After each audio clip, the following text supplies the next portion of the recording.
a lot of more people to join this live. I'm not going to be here for too long. But I got this message probably about 30 minutes ago. And in the 30 minutes, I have called the U.S. consulate to inform them what happened. I have also sent an email to that effect. I have informed my lawyer and also to the right, to the appropriate channels here in Lagos.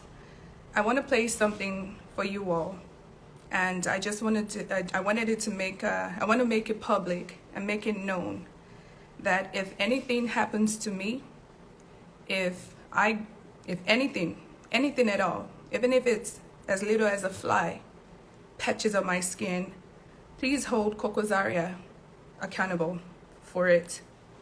Because of the post that I made, he went online to make some accusations as well, and also to make a threat to my life. So let me play for you all. I would add the link down in the caption when I post this up online or on my page. Adunni Ade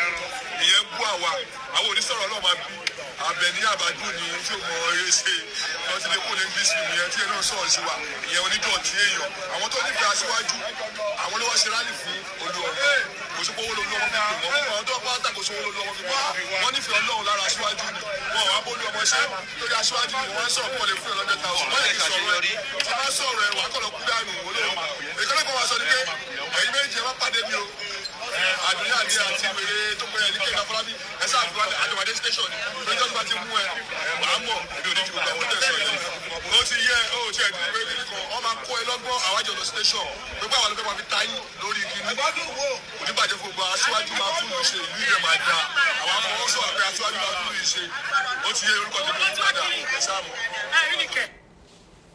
Okay, so that is the video in pé wọ́n máa then Abara one station. So if anything happens, Nigeria, the US, the world, please hold Koko Zaria, who is affiliated with MC Oluomo.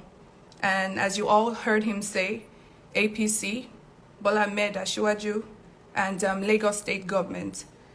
I wouldn't say they sent him to do this, but as you can rightfully hear, he mentioned all these people. So I want to take it as maybe he's a spokesperson for this attack.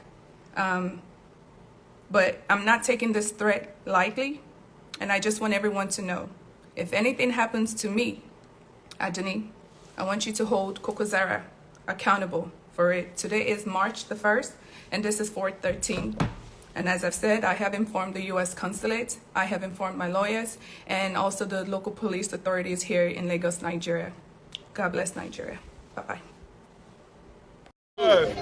Orúkọ tèmi ni Eiders ọmọ Oyedepo tí mo máa wọ́n sí Zagaza.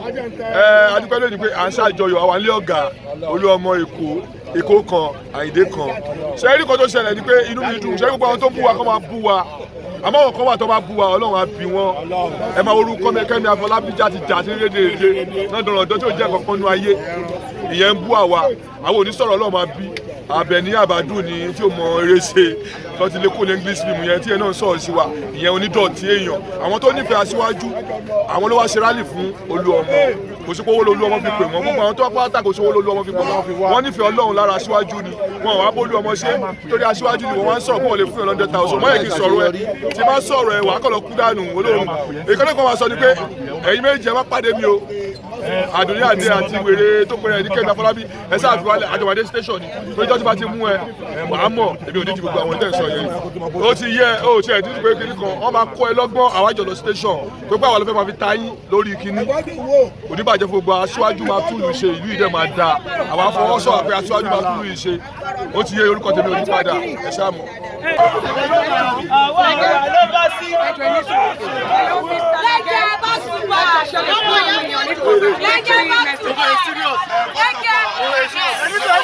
Hello.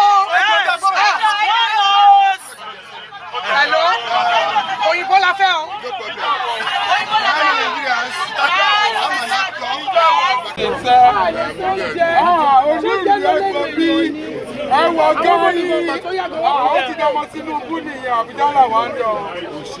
Ọlọ́run ò bójú mi jẹ́ yóò ṣàbí.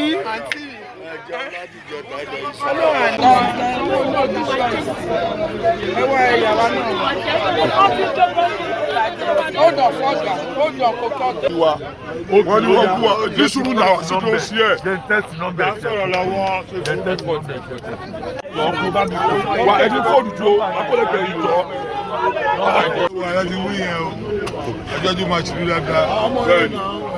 Sábúrú mẹ́ ẹ̀dá gbà bẹ́ẹ̀. Àwa kan fún ọmọ aṣáájú làwọn. Àwa ọmọ aṣáájú làwọn ìlú ọmọ wa. Aṣáájú máa ṣe kó ìdó máa da lágbára Ọlọ́run. Ẹ̀ka Fúnìkáì, ìwó Nàìjíríà, ó máa ṣe tó máa wà ókè. Lágbára Ọlọ́run, Ọlọ́run dẹ̀ wà pẹ̀lú wa. Ẹ ṣe gidi gan ní gbogbo ẹ̀yin tẹ́ fẹ́ wa, Ọlọ́run á fẹ́ gbóyin náà. Ẹ̀yin nílẹ̀ èkúté ẹ̀dẹ̀ wá, Ọlọ́run á kó sí inú, Ọlọ́run á bá ẹ̀rọ inú, Ọlọ́run mọ̀ yín, àyín náà mọ̀ra yín. Thank you very much. Ojú wa. Ṣé ìgbà tí wọ́n di 4 o'clock? Àpàdé láti máa. 4+4 is equal to